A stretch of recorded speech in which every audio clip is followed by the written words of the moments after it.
함께 은혜 받을 하나님 말씀 이사야서 7장 10절로 17절까지 말씀입니다. 이사야서 7장 10절로부터 17절.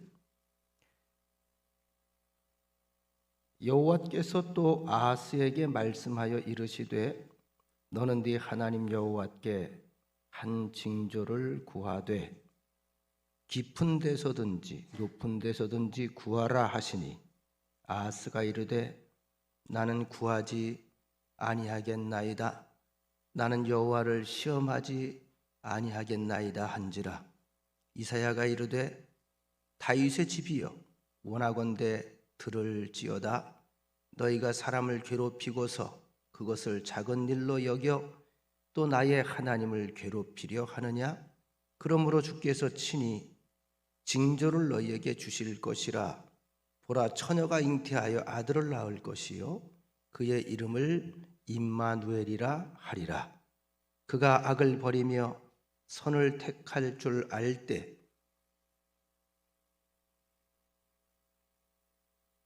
때가 되면 엉긴 젖과 꿀을 먹을 것이라.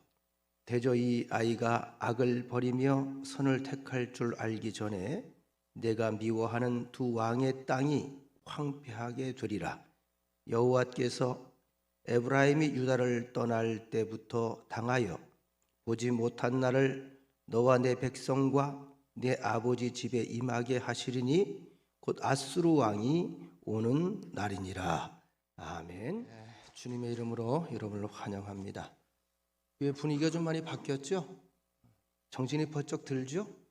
죄송합니다. 정신이 번쩍 드는데 별로 얼굴 밝은 사람이 앞에 있지 못해서 이런 땐 좀 탤런트가, 이쁜 탤런트가 탁 나와야 좀 밝아지는데, 우리가 지금 말씀을 앞두고 소양이라고 하는 크리스천 가수의 캐롤송에 이어서 우리 임마누엘 성가대에 또 찬양을 함께 들었습니다.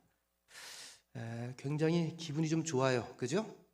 기분도 정화된 느낌이고, 그렇지 않아도 우울했는데 우울한 마음이 좀 가시는 것도 같고, 세상이 어려울수록 우울할수록 하나님께서 교회에 향하신 그 뜻, 사명자의 그 기대가 큽니다. 여러분과 제가 또 우리 교회가 이 시대에 그런 일들을 감당하게 되기를 간절히 소원합니다. 우리가 살아가면서 이제 1년의 끝자락이 거의 왔어요. 12월 둘째 주, 크리스마스도 2주밖에 남질 않았거든요. 한참들 막년회 할 때잖아요. 막년회, 그렇죠? 막년회 회식하고 막년회 하고 좀 캐롤송이 좀 들리고 시끄럽고, 또 교인들한테 내가 전화를 해도 막년회 가가지고 전화가 안 된 뭐 그런 시즌에 요즘 고마운 게 하나 있어요. 10시에 전화해도 따박 받고요, 11시에 전화해도 따박 받아요. 어딨냐? 집이래요. 너무 좋아요. 이 좋은 모습들도 있는 거거든요.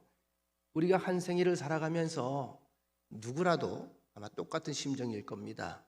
기쁜 것 보고 싶어 하고, 좋은 소식 듣고 싶어 하고, 그죠? 기분 좋은 것들에 대해서 항상 내 곁에 있기를 바라는 그런 마음들이 다 한결같습니다만, 인생이 그렇지만은 않아요. 비보가 있고 낭보가 있습니다. 다시 말하면 슬픈 소식도 때로는 있고요, 또 기쁜 소식이 들려올 때도 있습니다. 우리는 지금 기쁜 소식을 눈에 보고 있습니다. 성탄절을 앞두고 있고 대강절을 지내고 있고, 또 우리 교회는 한번 또 탈바꿈을 시도를 하고 있고, 더 나은 내년과 내일을 좀 기대하면서 소망 중에 오늘 예배를 드리고 있습니다. 그런데 우리가 비율로 따지면 모든 인생사가 다 낭보만 기다리는데, 가만히 냉정하게 작은 계산해 보면 어떻게 좋은 소식이 훨씬 많아요? 그 좀 찝찝한 소식들이 훨씬 많이 들려요, 그죠? 좀 슬픈 이야기들이 많이 들려요. 별로 달갑지 않은 얘기들이 많이 들려요. 이상해요. 그 얘기는 들으려고 하지 않는데 그냥 들려요. 요즘 우리에게 세상 돌아가는 소식을 가장 신속하게 전해주는 매체들이 있습니다. 뭐 신문도 있고 라디오, 또 텔레비전, 또 요즘에 그것보다도 인터넷을 더 우리가 사실 선호를 하는데, 날마다 매 시간마다 아주 우리에게 새로운 소식들을 전해줍니다. 새벽에 눈을 뜨면 밤새 일어난, 전 세계에서 일어난 사건들이 속보로 내 핸드폰 안에 딱 들어와요. 대부분 젊은 분들은 그렇게 살죠? 눈 뜨면 이것부터 열어보지요. 저도 그래요. 습관이 되면 뭔 소식이 있나 이걸 딱 눌러본단 말이에요. 참 편하고 빠른 세상. 그런데 문제는 박장대소하고 기뻐할 만한 사건보다, 그런 소식보다 걱정스럽고 염려가 되고 마음이 무겁게 만드는 그런 소식들이 더 많다는 사실입니다. 벌써 코로나19 1년이 됐어요. 내년 봄에도 끝날 것 같지 않습니다. 내년 후반기나 갈 때 전 내년에도 끝나지 않는다고 아주 그렇게 확신하고 믿는 사람입니다. 얼마나 많은 생활들이 지금 변화가 됩니까? 어떤 사람은 제가 전화를 해보면 그래요. 어디냐? 집이래. 근데 주변에서 엄청 시끄러운 소리가 들려. 집인 것 같지가 않아. 그래서 진짜 집이냐? 집이래. 왜 이렇게 소리가 크냐? 텔레비전 소리래. 내가 텔레비전 소리하고 사람 소리도 구별 못할 것 같아요? 내 집 앞에 와 있는데 좀 나와볼래? 이렇게 물어봤어요. 근데 깜짝 놀라더니 진짜요? 사실은 잠깐 나와 있어요. 근데 왜 거짓말을 했지? 물어보면 그렇게 말해요. 목사님이 코로나 때문에 걱정할까 봐요. 그런 시대가 돼버린 거죠. 외출도 자제하고 모임도 금지하고 외식 문화도 지금 다 없어지고, 또 심지어 저녁 9시 이후엔 거의 통금 상황이에요. 모든 가게가 문을 다 닫으니까 통금이죠. 국회에서 공수처법의 일방적인 통과, 법무부 장관을 앞세워서 검찰 개혁이라고 하는 명분하에 전 총장을 찍어내려고 하는 지루한 공방, 좀 그만 듣고 싶지 않아요? 여러분들은 그렇지 않은 것 같습니다만 괜히 스트레스를 받는 거예요. 그게 뭐라고, 그죠? 우리하고 사실 무슨 큰 상관이 있다고. 남북 관계를 보면 또 답답하지요. 뭐 이렇게 죄가 많은가요, 대한민국이? 우리 민주공화국 대한민국이 뭘 그렇게 잘못을 많이 했나요? 근데 왜 기침하면 하면 여기서 찍소리도 못하고 있어요? 그것도 괜히 우라통이 터지는 거예요. 저만 그런가요? 우리는 장관을, 이게 한자죠. 긴장, 장자에다가 벼슬 관해서 장관이라 이렇게 우리가 호칭을 합니다. 근데 이게 영어로 보면, 영어에서는 장관을 미니스터라고 하는 말의 본 의미가 섬긴다, 봉사한다라고 하는 뜻이에요. 그래서 미국에서는 장관하면 권위가 있어 보여요? 아니면 금방 갈아치워요? 트럼프 대통령이 금방 갈아치우더라고.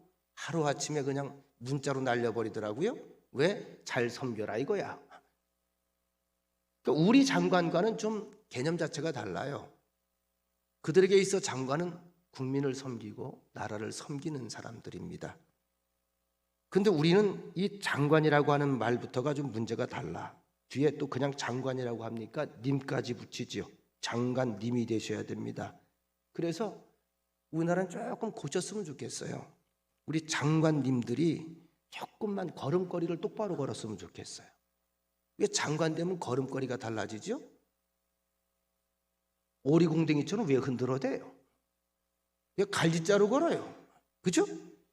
아주 권위적이고 관료적이고 깊은 뜻을 몰라서 그래요.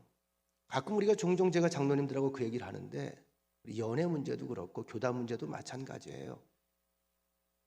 다 섬기기 위해 있는 거예요. 대통령도 마찬가지고 국회의원도 마찬가지예요. 국민들을 하늘처럼 여겨야 돼요. 두려워해야 돼요. 그 소리에 귀를 기울여야 돼요. 그리고 항상 마음속에 떨리는 마음으로 나라를 대해야 돼요. 그럼 나라가 건강해져요. 어쨌든 이런 와중에 우리가 지금 대강절을 지내고 있습니다. 2주 후면 성탄절이 다가옵니다. 밤이 깊으면 깊을수록 별빛이 더 찬란히 빛나듯이 어둠의 터널이 깊어질수록 터널 끝의 빛을 더 간절히 사모하듯이 그 어느 때보다도 저는 이럴 때일수록 교회와 우리 성도들의 역할이 이 땅에서 절실히 요구되는 때에 우리가 살고 있다고 그렇게 생각을 해봅니다. 그런데 우리가 역사를 거슬러 올라가 보면 인류가 한번 죄를 짓고 타락한 이후에 이 땅이 언제나 평온했나요? 언제나 이런저런 문제가 끊인 적이 없어요. 그리고 언제 나라가 그렇게 좋은 적이 있었나요? 사실 그렇지도 않아요. 여러분 늘 좋다고 그랬어요? 대한민국이 늘 밝다고 그랬어요? 늘 살기가 괜찮다고 그랬어요? 한 번도 살기 좋은 날이 없었어요. 근데 지금 와 보니까 그때가 좋았다고 얘기하는 거지. 중요한 것은 이러한 일들 중에도 하나님의 역사는, 하나님의 섭리는 중단되지 않고 지속적으로 계속 이행되고 있다는 사실을 우리는 알아야 됩니다. 믿음이 뭐냐? 바로 이러한 진리를 인식하고 매 순간 하나님의 말씀에 주목하고 사는 행위가 믿음의 행위예요. 우리가 세상에 보여줘야 될 행위가 뭘까요? 아, 저 사람들은 믿는 구석이 따로 있구나. 저 사람들은 바라보는 세상이 따로 있구나. 저 사람들은 가치관이 좀 우리하고 좀 다르구나. 생각이 다르구나. 생각의 틀이 다르구나. 사고의 틀이 다르구나. 이거 보여줘야 돼요. 남들 고민하고 한심 쉬고 탄식할 때 똑같은 모습 보이면 절대로 우리는 성도로서의 사명을 감당할 수가 없어요. 오늘 본문 중에 14절에 보면 그러므로 이렇게 시작합니다. 제가 몇 번 말씀을 드렸습니다만 성경을 읽다가 그러므로라고 하는 말은 앞에 모든 벌어진 상황에 대한 결론을 설명할 때 그러므로, 결론적으로, 마지막으로. 그래서 그 그러므로 이위에 있는 말씀을 우리가 잘 기억해야 돼. 그러므로 이위에 있는 말씀은 너희들은 이 말씀 붙잡고 살아가라. 앞에 상황들 앞으로 또 벌어질 수 있다. 그러나 하나님이 섭리하신다. 하나님이 다스리신다. 하나님이 주관하신다. 합력하여 선을 이루신다. 주의 백성을 통해 일하신다. 그러니 내 자녀된 너희들아, 그러므로 너희가 주목할 것이 따로 있다. 이 얘기거든요. 오늘 본문의 상황을 잠깐 살펴봅니다. 본래 남북이 하나의 국가였죠. 초대 왕이 사울 왕이고 두 번째 왕이 다윗 왕이고 세 번째 왕이 솔로몬 왕, 4대 왕이 르호보암. 그런데 이 솔로몬의 아들 르호보암 때에 북왕국과 남왕국으로 나라가 둘로 분열이 됩니다. 그래서 이때부터 이제 분열 왕국 시대라 이렇게 우리가 부릅니다.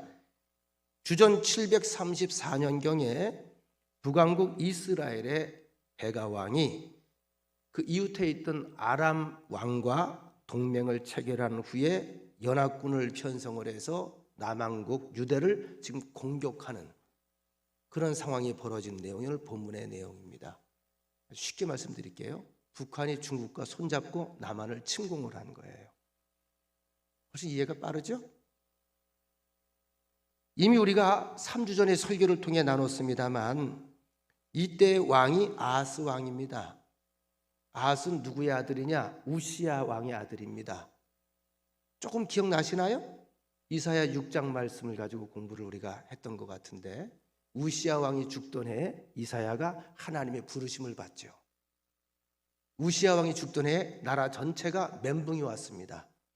성군, 솔로몬 이후에 최고 전성기를 이루었던 존경받는 왕, 믿을 만한 왕, 53년간 나라를 통치하면서 하나님을 경외했던, 그래서 정말로 나라가 안팎으로 평안했던, 아무도 엿보지 못했던 그런 평안함과 대부를 이루어 주었던 왕이 죽었어요. 하나님을 잃은 것 같았어요. 모세를 잃은 것 같았어요.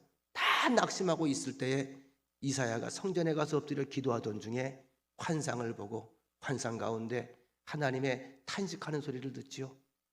망해가는 이곳, 죄 속에 빠져가는 저희들을 위해서 누가 갈고?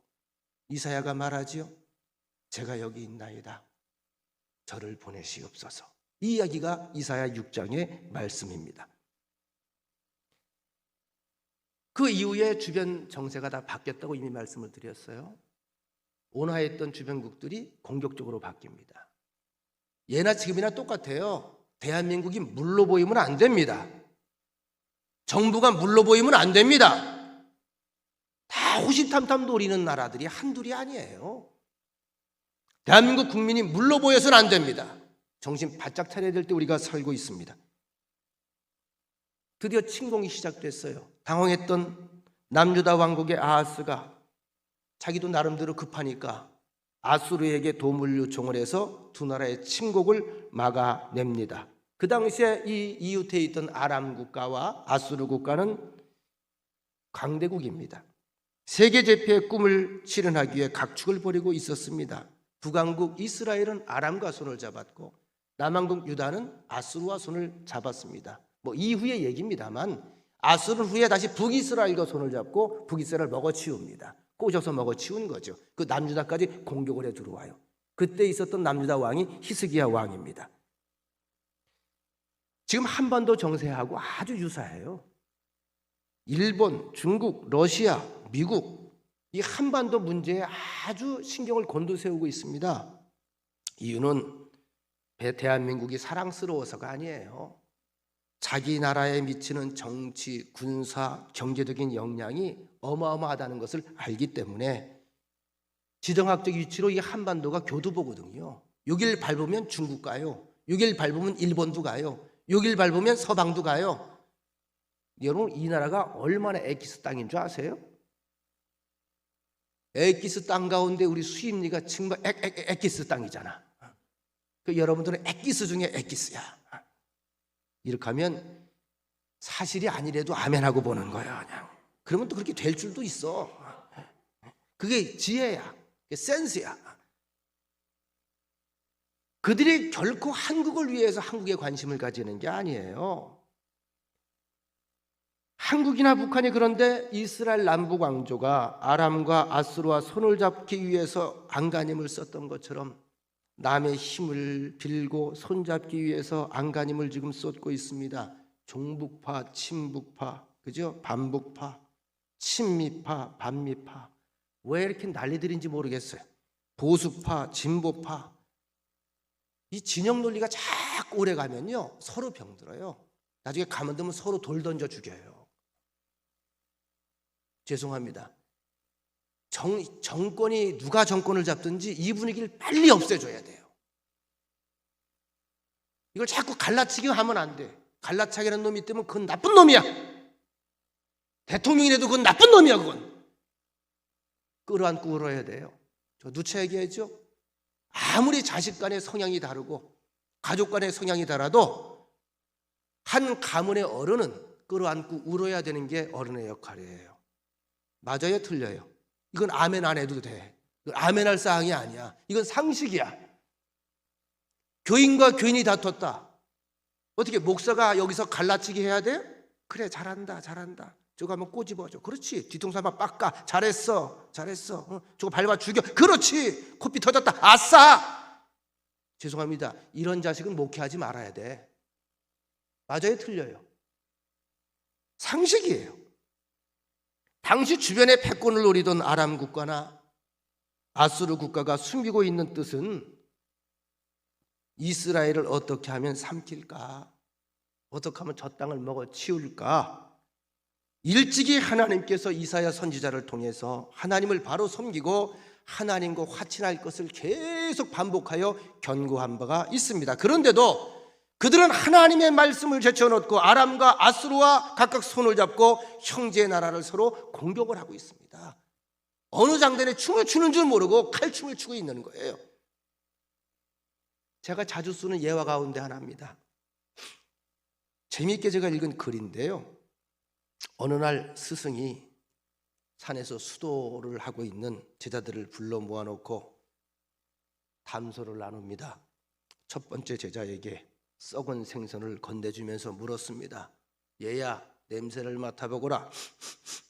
무슨 냄새가 나느냐? 역겹습니다. 썩은 냄새가 납니다. 스승이 하는 말, 그건 내 마음이 아직 역겹기 때문이니라. 내 마음이 썩어서 그런 냄새가 나느니라. 다른 제자가 옆에서 듣고 보고 있겠죠? 두 번째 제자에게 묻습니다. 얘야, 저 밤하늘은 무슨 색깔이냐? 시커멓습니다. 그래, 그 네 마음이 시커먼 탓이라. 세 번째 제자에게 마늘장아찌를 담궜던 간장을 맛보게 합니다. 좀 앞을 보고 설교를 들었으면 좋겠어요. 앞에 여기 화면도 잘 틀어놨는데 간장 맛이 어떠하냐? 짠맛입니다. 그려? 그건 네가 짠돌이라서 그러하니라. 네 번째 제자가 머리가 제일 빨리 돌아가요. 가만히 보니까 그대로 답하면 안 될 것 같거든. 이 친구는 기회주의자야. 센스쟁이야. 알랑방굴 잘 꿔. 잘 못 알아듣죠? 발라 맞추길 잘해. 항상 살아남아. 우리나라 정치인도 그런 사람이 있잖아요. 뭐 정치구단 해가지고 항상 살아남는 쪽에 가서 있잖아. 그런 친구였는데 그에게 이 스승이 말을 합니다. 너는 간장 맛을 보거라. 간장을 탁 마시더니 간장 맛이 어떠하냐? 금방 앞에서 벌어진 일들을 봤잖아요. 좋은 소리 하나도 못 들었잖아요. 그래서 얼른 칭찬을 들어야 되겠다 하는 생각에서 대답을 했습니다. 스승님, 꿀맛입니다. 이런 꿀맛을 내가 머리털 나고 처음 맛봅니다. 어쩜 이렇게 달지요? 스승이 말합니다. 항아리채 원샷. 이 얘기 듣고도 안 웃는 사람들은 인간 자체가 아니야. 하나님이 가장 싫어하는 사람이 누군 줄 아세요?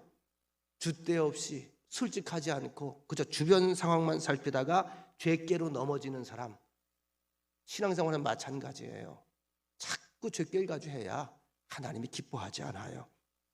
북한을 돕고 친하게 지내는 것 좋습니다.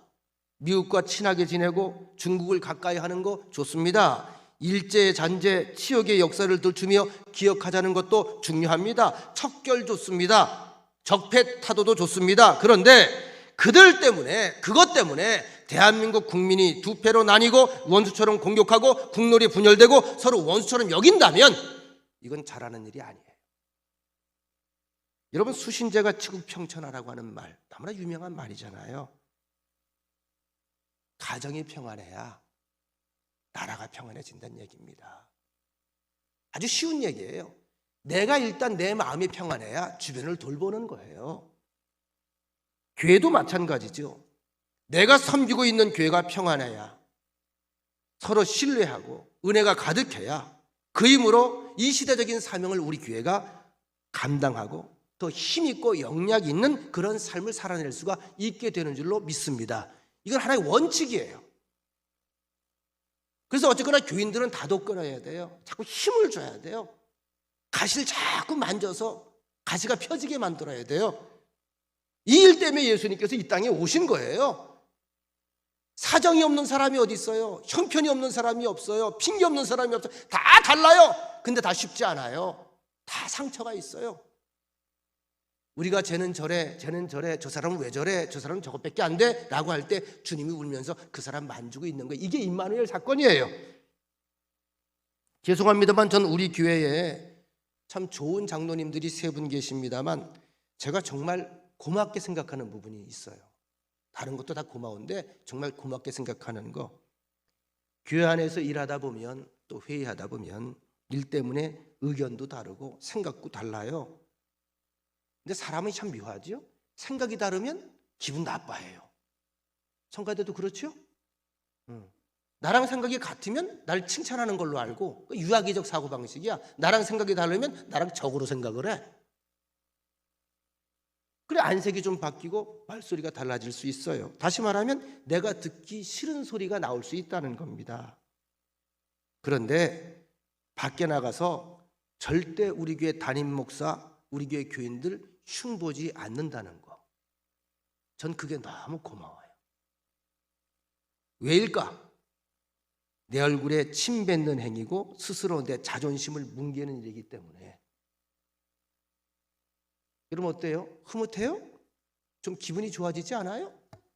나만 기분 좋아지나? 저는 기분 좋아져요. 그래, 이게 가족이지. 앞에서야 싫은 소리 할 수 있죠. 부모 자식 간에, 형제 간에 얼마든지 자기 의견 얘기할 수 있죠. 불만사항 얘기할 수 있죠. 그러나 가족은 가족끼리 묻고 가는 거예요. 믿으시면 아멘. 교회도 마찬가지라고 봐요. 왜 교회가 완벽하겠어요? 성도가 완벽하겠어요? 그러나 여러분 밖에 나가서는 교회 욕하면 안 돼요. 우리 담임 목사 참 푼수 같다고 얘기해봐요. 그리고 총동원 주일날 또 전도해서 교회 가자 그런다 그 사람한테? 잘 도겠다. 그 푼수 같은 목사를 뭐하러 보러 와? 우리 꼰대 같은 장로님들 계신데 참 못마땅해. 교회 가자 그래. 잘 도겠다. 뭐하러 꼰대 보러 와? 자기 얼굴에 침 뱉는 거요. 북왕국 이스라엘은 아람의 힘을 빌려서 남왕국 유대를 견제했고, 남왕국 유다는 아수르의 힘을 빌려서 이스라엘을 견제했던 그때 상황이 오늘 이 나라 상황하고 너무 흡사해서 깜짝 놀라요. 7장 2절, 어떤 사람이 다윗의 집에 알려 이르되 아람이 에브라임과 동맹하였다 하였으므로 왕의 마음과 그의 백성의 마음이 숲이 바람에 흔들림같이 흔들렸더라. 북왕국 이스라엘이 아람과 동맹을 해서 쳐들어오기로 작정을 하고 있다. 남왕국 유다 왕과 백성들의 마음이 흔들리기 시작했더라. 큰일 났잖아요. 전쟁이 발발하잖아요. 우린 준비가 안 돼 있잖아요. 근데 힘을 더해서 온다잖아요. 대한민국 정부가 미국이나 일본과 등을 지고 미군 철수를 지금 계속 명령하고 데모하는 분들이 참 많아요. 그러면 미국이나 일본과 등을 지고 미군 철수를 명령을 해서 미군이 싹 빠진다. 글쎄 저는 모르겠어요. 믿음이 별로 없나요? 어떤 일이 벌어질까요? 당장 중국이 말릴까요? 북한이 말릴까요? 박수치며 환영할까요? 그럼 그 다음 어떤 일이 벌어질까요? 중국이 대한민국을 참으로 우대하며 존중할까요? 다들 이렇게 생각하니까 마음이 참 평안히 오는가요? 생각만 해도 저는 잠이 안 와요. 7장 3절을 보면 모두가 이 소식을 듣고 당황스러워서 우왕좌왕하고 있을 때에 그때 여호와께서 하나님의 종 이사야 선지자에게 계시의 말씀을 주셨는데 그 내용이 4절로부터 16절까지 쭉 기록이 되어 있어요. 예언의 골자는 뭐다? 북왕국 이스라엘과 아람이 동맹을 맺고 공경을 해 온다고 하는데 늘 그것 때문에 요동하는데 우왕좌왕하는데 불안해하는데 염려하지 마. 그렇게 한다고 되는 게 아니야. 역사가 그 전쟁 걔들 실패해. 그 전쟁에 걔들 패해. 북왕국이 패하고 그 나라는 굳게 서지 못해. 그러면서 11절 세상의 현실을 보고 환경을 보고 형편을 보고 움직임을 보면서 두려워 떨지 말고 이때 하나님의 징조를 구하라. 하나님이 너희에게 징조를 주실 것이다. 하나님을 주목해라. 하늘을 주목하라. 하나님의 메시지, 하나님의 뜻, 하나님의 관심, 하나님의 마음이 어디 있는지 그 본질적인 부분에 집중해라. 즉 세상의 이치는 사람의 계획이나 군사 경제력으로 좌우되는 게 아니라 하나님의 절대 주권, 절대 섭리 안에서 이루어진다고 하는 것을 알고 믿으라고 하는 메시지를 던져주는 거예요. 오늘 이 시대에 똑같아요. 하나님을 믿으십시오. 사람을 믿을 게 못 돼요. 환경을 믿을 게 못 돼요. 그래서 중요한 건 사람과 환경을 모든 것을 주관하시는 것은 전능하신 창조주 하나님이시라고 하는 사실을 성경 전체를 통해서 역사 전체를 통해서 수천 년 수만 년 동안 우리에게 표적으로 보여주고 있지 않습니까? 그 이사야에게 징조로 주신 예언의 말씀이 오늘 14절에 기록된 임마누엘 예언입니다. 그러므로 주께서 친히 징조를 너희에게 주실 것이라. 보라 처녀가 잉태하여 아들을 낳을 것이요 그 이름을 임마누엘이라 하리라. 하나님의 뜻에 주목하라. 삶의 목적을 회복하라. 정체성을 회복하라. 힘들고 어려울 때마다 여러분 꼭 기억하세요. 내가 누구입니까? 하나님의 자녀입니다. 어떻게 자녀가 됐습니까? 하나님이 자기의 독생자 예수를 죽이면서까지 생명을 대신에 바꾼 존재들입니다. 하나님은 절대 우리를 포기할 수 없습니다. 놓을 수 없습니다. 수천 년 동안 그것 때문에 기다려왔습니다. 계획하셨습니다. 역사하셨습니다. 때로는 무리수를 두셨습니다. 누구 때문에? 나 때문에 무리수가 드는 거예요. 임마누엘의 뜻이 뭐죠? 임마 함께하다. 누 우리 엘 하나님이 나와 함께하시다. 마태복음 1장 23절에 보면 보라 처녀가 잉태하여 아들을 낳을 것이요 그 이름은 임마누엘이라 하리라 하셨으니 이를 번역한즉 하나님이 우리와 함께 계시다 함이라. 여러분, 태초에 하나님이 천지를 창조하실 때에 우주 만물 자연과 더불어 하나님과 인간이 한 곳에 공존을 했지요. 이걸 가리켜 우리가 무슨 동산이라고 부르죠? 에덴 동산이라 그래. 에덴 동산. 그래서 어느 교회는요 이름을 에덴 감리교회라고 진 교회도 있어요. 청주에 가면 에덴 교회가 있고요, 에덴 교회에서 싸워서 나온 교회가 이름을 새 에덴 교회라고 줬어요. 엄청 웃기지 않아요? 에덴 교회에서 교회가 싸우고 갈라져서 교회가 새로 세워졌는데 그 교회 이름은 새 에덴 교회야. 그 교회는 안 싸울까? 하나님과 인간이 함께 공존했던 곳, 이것이 에덴 동산이고 여기엔 죄가 없었고 평안과 기쁨이 충만했고 모든 부족함이 없는, 즉 불안한 요소가 전혀 없는 완벽한 파라다이스 천국이었습니다. 이런 상태를 우리 인간의 용어로 행복이라 이렇게 부르기도 합니다. 이게 행복이에요. 완전한 행복.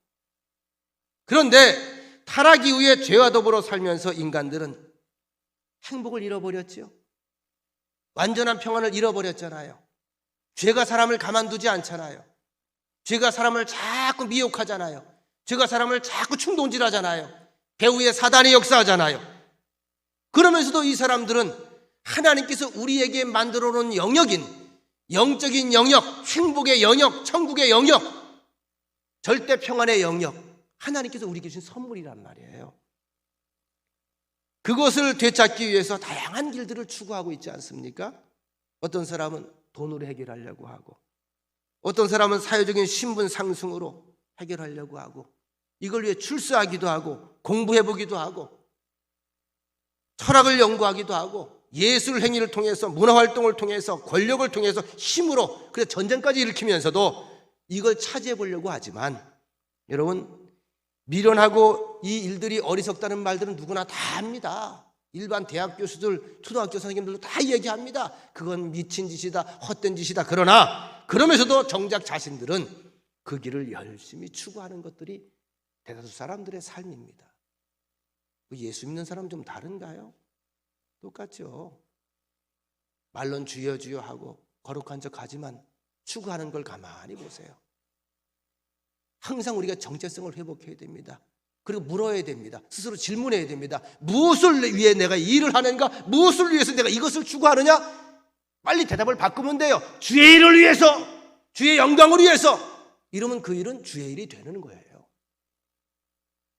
여러분, 도대체 행복이란 무엇이며 성공이란 무엇일까요? 나는 성공적인 삶을 살았다고 말할 수 있는 사람은 어떤 사람일까요? 좀 주제가 무겁죠? 주제가 무거우면 주무시면 됩니다. 이 해답은 인간 스스로 가지고 있는 것이 아닙니다. 이 해답은 인간에게 있지 않아요. 하나님 만나야 돼요. 그 키가 하나님께 있어요. 결국 그것을 친히 우리에게 알려주고 깨닫게 해주시기 위해서 이 땅에 하나님이 오신 사건이 성탄절이고 임마누엘 사건입니다. 이 성탄의 의미를 우리가 바로 알아요. 왜 이 땅에 오셨는가? 왜 그렇게까지 오셔야 했는가? 간단하게 설명을 할게요. 어떤 사람이 참으로 행복한 사람일까? 어떤 사람이 하나님 보시기에 성공적인 생을 살아간 사람일까? 첫 번째, 생의 목적을 분명히 알고 사는 사람. 내가 세상에 왜 태어났지? 내가 무엇을 위해 존재하지? 이것을 알고 살아야 돼요. 이 질문에 스스로 답할 수 있어야 돼요. 내가 세상에 왜 존재하지? 왜 태어났지? 무엇을 위해 존재하지? 사람에게 생일이 둘이 있다고 그래요. 하나는 뭐죠? 엄마의 모태에서 나온 게 생일이에요. 저는 매년 양력 1월 27일 날을 생일로 그렇게 기념을 하고 넘어갑니다. 근데 사실은 엄밀한 의미에서 이건 생일이 아니에요. 왜?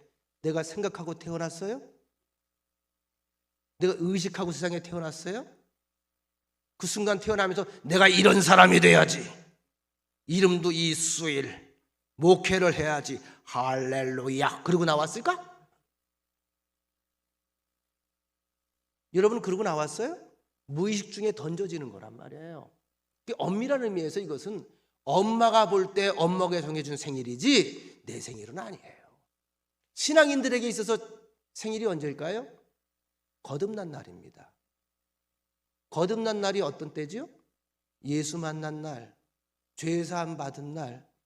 그래서 내가 이 땅에 어떤 존재를 새롭게 깨닫는 날. 그 다음부터 내가 무엇을 위해 살아야 될지 삶의 목적이 새롭게 정해지는 거예요.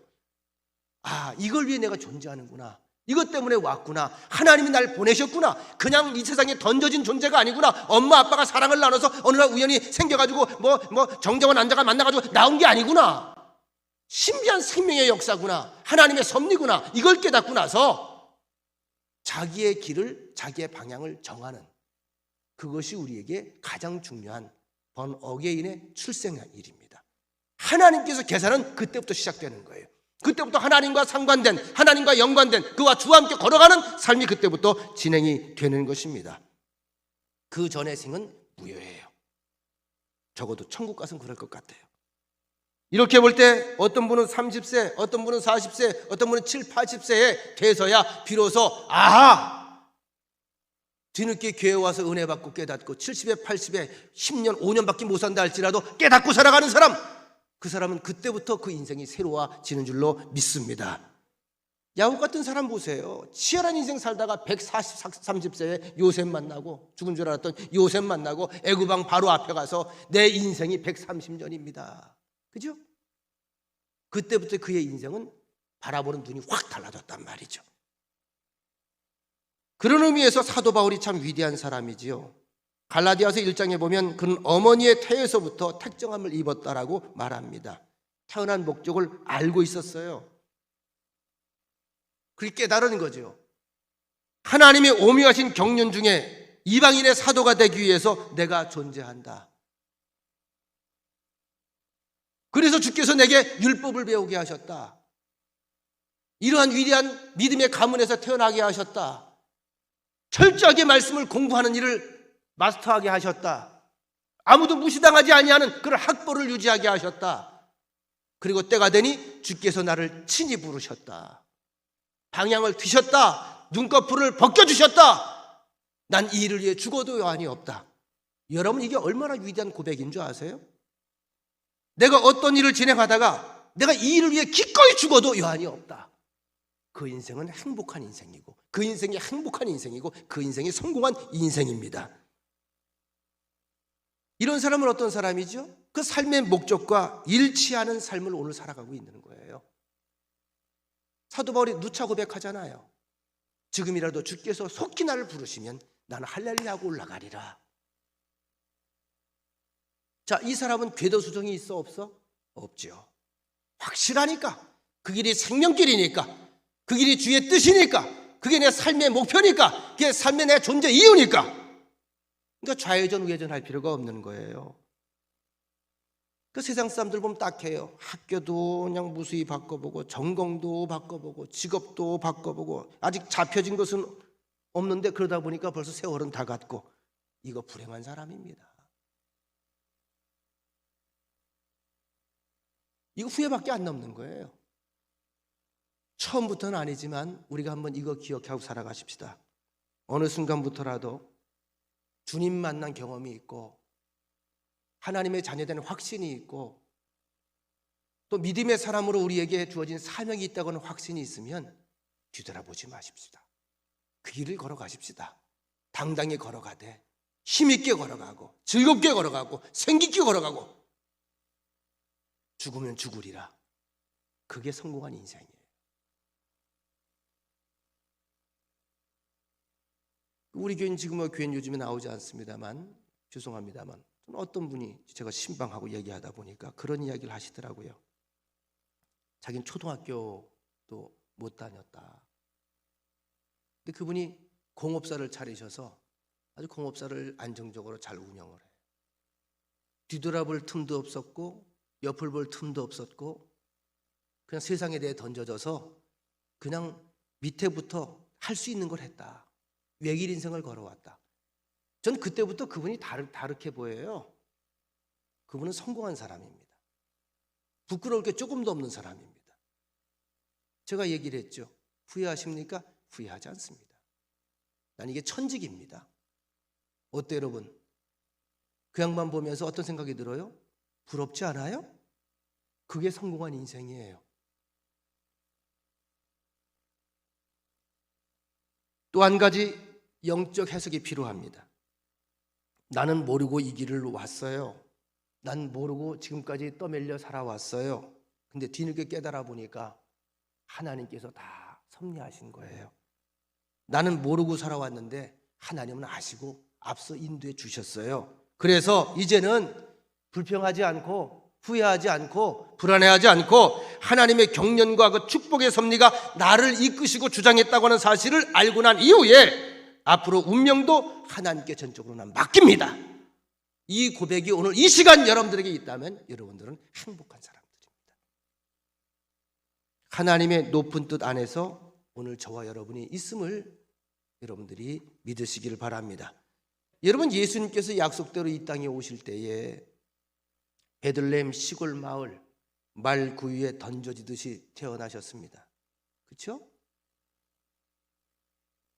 동정녀 마리아를 통해 오시노라고, 처녀를 통해 나오시노라고 다른 사람에겐 알리지도 못한 채 숨어서 몰래 오셨어요. 첩자처럼. 왜 그래야만 했을까? 만왕의 하나님이 왜 그렇게 오셔야 하셨을까? 다른 방법이 얼마든지 있을 텐데 굳이 왜 이렇게까지 할 필요가 있으셨을까? 그런데 이 사건은 이미 창세 이후부터 예정되었던 일이었죠. 그렇게 계시하셨고 그렇게 우리에게 알려주셨어요. 이후에는 동방의 의인 욥의 고백을 통해서, 선지자들을 통해서, 수많은 민초들을 통해서 그 의미를 통해서 성탄을 준비하고 이 시간 은혜를 여러분들이 깨달았으면 참 좋겠어요. 결론으로 갑니다. 처녀의 잉태를 통해서 아들을 낳았다. 처녀가 아이를 낳았다. 지금은 가능해, 불가능해? 지금 불가능해? 지금은 가능해. 가능해요. 인공수정하잖아요. 우리나라는 그게 아직 보편화되어 있지 않은데 유럽 같은 데 보편화되어 있다 그래요. 이미 보편화되어 지 꽤 됐어요. 이건 모르는 게 있을 거예요. 소위 과학자들, 천재들, 의학자들, 그 다음에 우주 나사에서 근무하는 사람들이 있죠. 이 사람들을 정자를 돈 받고 팔아요.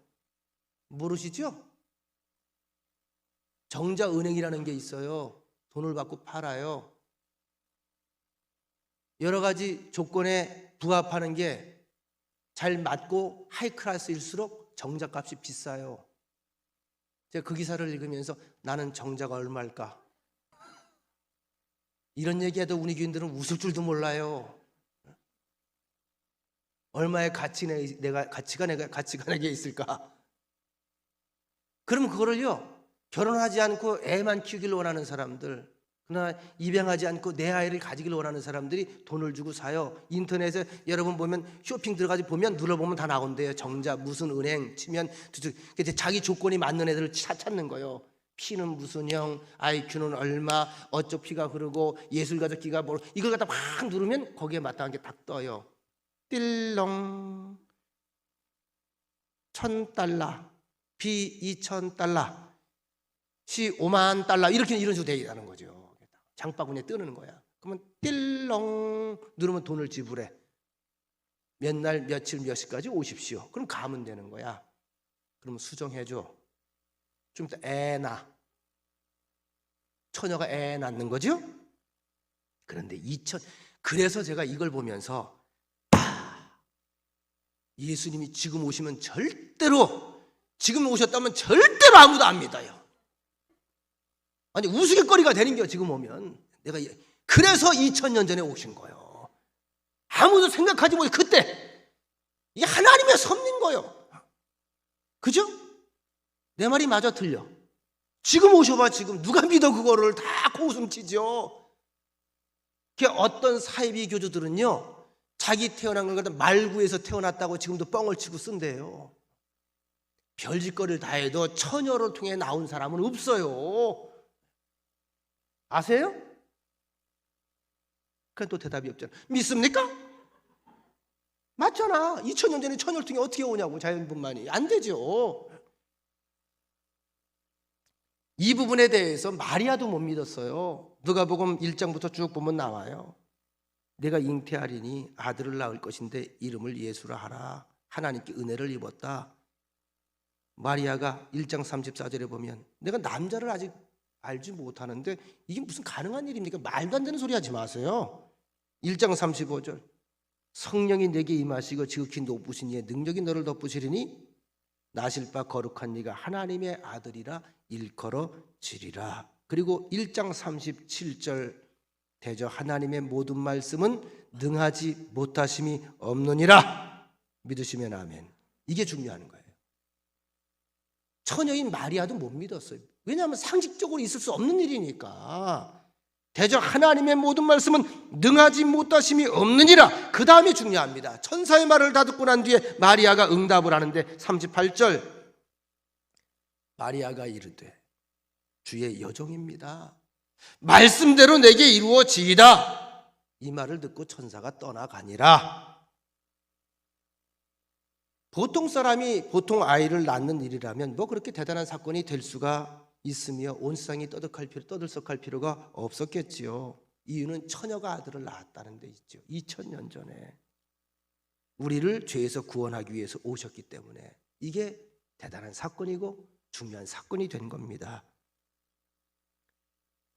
다시 한번 말씀을 드립니다. 그러면 왜 동정녀에게 예수님이 탄생하셨을까? 그 이유가 뭘까? 구속제물이 되기 위해서, 구속제물이 되기 위한 조건은 흠없고 티가 없어야 돼요. 사람의 피가 섞이질 말아야 돼요. 죄가 있는 것이 죄 있는 것을 대속할 수가 없습니다. 욥기 25장 4절 그런즉 하나님 앞에서 사람이 어찌 의롭다 하며 여자에게서 난 자가 어찌 깨끗하다 하랴. 사람과 사람의 힘과 의지를 가지고 태어난 것은 다 죄가 섞여 있어. 이걸 가리켜 원죄라고 그러는 거예요. 원죄. 그래서 예수님이 인간의 죄를 대속하시기 위한 완벽한 조건을 갖추기 위해서는 처녀의 잉태가 조건이 필요한 거예요. 그 조건에 부합하기 위해서 처녀를 통해 오셨다. 또 한 가지 그렇게 숱하게 수천 년간 예언을 해오셨잖아요.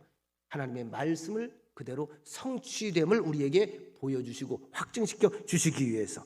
창세기 3장 15절 예수님의 탄생에 대한 예언은 아담의 타락과 함께 이미 우리에게 들려졌습니다. 내가 너로 여자와 원수가 되게 하고 너의 후손도 여자의 후손과 원수가 되게 하리니 여자의 후손은 내 머리를 상하게 할 것이요 너는 그의 발꿈치를 상하게 할 것이니라 하시니라. 여기에서 원어를 보면은 여자 앞에 그라고 하는 관사가 붙어 있는데 그 여자가 마리아고 후손은 예수입니다. 이 예언이 성취된 사건이에요. 성경은 예언과 성취의 책입니다. 믿습니까? 그 예언 속에 누가 있지요? 하나님의 자녀들. 그 성취의 끝에 여러분이 있으면 이제 간증이 되는 거예요. 이런 일들을 내가 들었고 이런 일들을 보았습니다. 이게 이제 간증자가 되는 거예요. 또 한 가지 예수님이 하나님이시기 때문에 예수님의 탄생은 하나님의 초월적인 능력에 의해서 이루어졌습니다.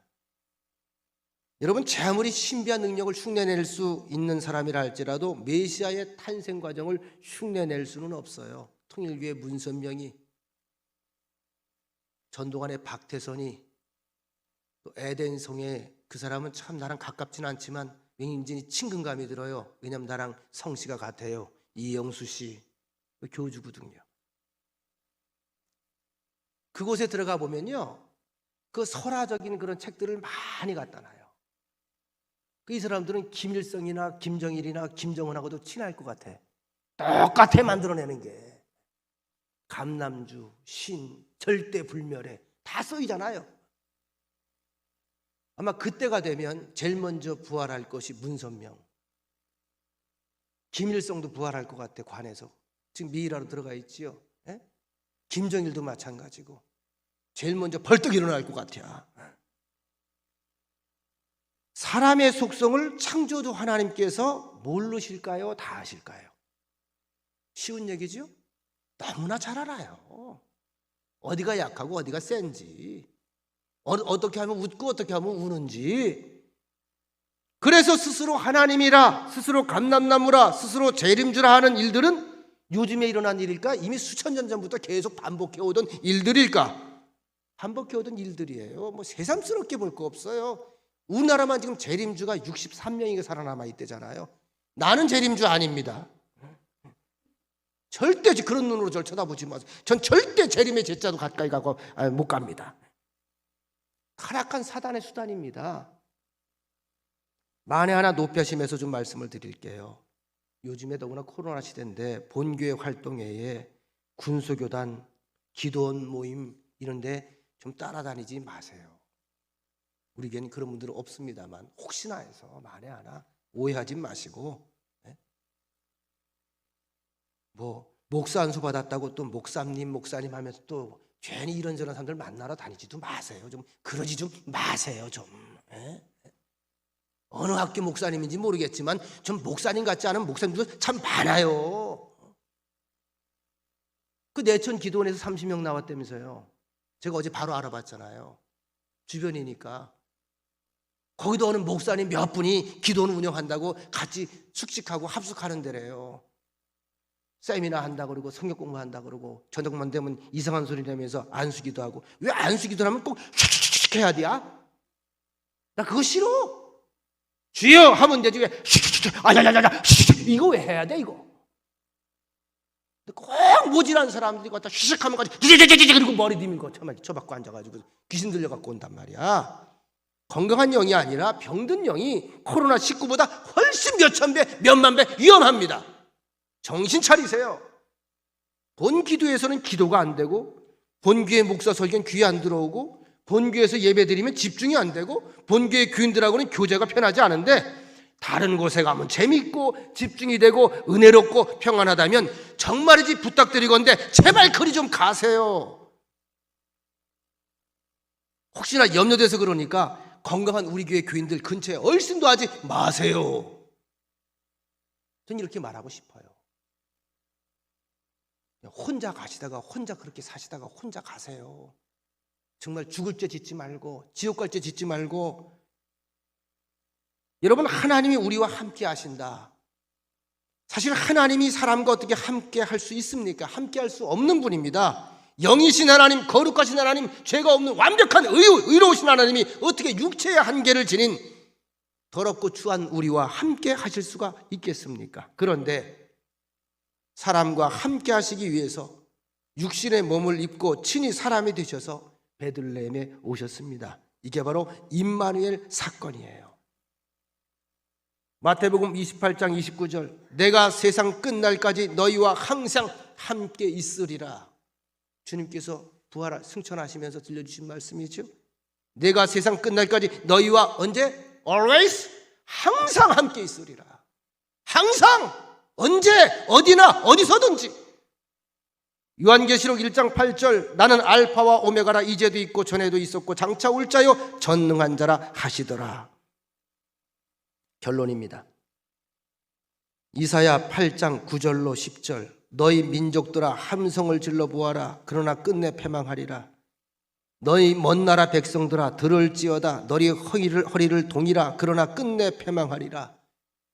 너희 허리에 띠를 띠라. 그러나 끝내 패망하리라. 너희는 함께 계획하라. 그러나 끝내 이루지 못하리라. 말을 해보아라. 끝내 시행되지 못하리라. 어떻게 들으면서 기분이 좋아요? 우울해져요? 이는 하나님이 우리와 함께 계심이니라. 이 굉장한 말씀입니다. 이사야를 통해서 아람 군대를 향해서, 이스라엘 군대를 향해서, 이방 민족을 향해서, 그리고 심지어 남유다 왕국을 향해서 주시는 말씀이에요. 제가 서두에 말씀을 드렸죠. 그 행복을 찾기 위해서, 그 성공을 이루기 위해서, 그 참 평안을 찾기 위해서, 천국을 만들기 위해서 각자 인간의 계획과 인간의 노력과 인간의 아집과 인간의 어떤 경험을 바탕으로 삼아서 지금까지 다양한 방법들을 시도해보지만 한번 해보아라. 웃어보아라, 허리띠 동여 모아라, 싸워봐라, 덤벼봐라, 힘길러봐라, 돈 벌어봐라. 이건 믿지 않는 사람들에게 뿐만이 아니라 믿는 우리에게 주시는 똑같은 엄중한 말씀입니다. 내가 하나님이다. 니들 마음대로 될 것 같으냐? 이 얘기예요. 패망하게 된다. 사라진다. 니네 말 아무리 많이 해봐라. 주문을 외워봐라. 시행되나? 누가 하신다는 거예요? 하나님만이 하신다는 거예요. 하나님의 백성 멸할 수 없고 하나님의 계획을 접을 수 없고 하나님의 섭리를 막을 수 없고 하나님 나라를 침범할 수 없다는 선언. 우리 임마누엘 하나님이 누구의 하나님이십니까? 나의 임마누엘 하나님이십니다. 믿으시면 아멘. 성도의 임마누엘, 하나님 자녀의 임마누엘입니다. 이 말씀을 우리에게 선언해 주시는 거예요. 이사야 8장 8절 임마누엘이여 그가 펴는 날개가 네 땅에 가득하리라. 하나님의 날개가 우리의 땅에 가득합니다. 우리의 온 생애를 덮습니다. 이 역사를 덮습니다. 온 우주를 덮습니다. 임마누엘은 힘이 있고 능력이 있고 영원하다. 친히 사람이 되셔서 이 땅에 오신 그분은 누굴 위해 오셨을까요?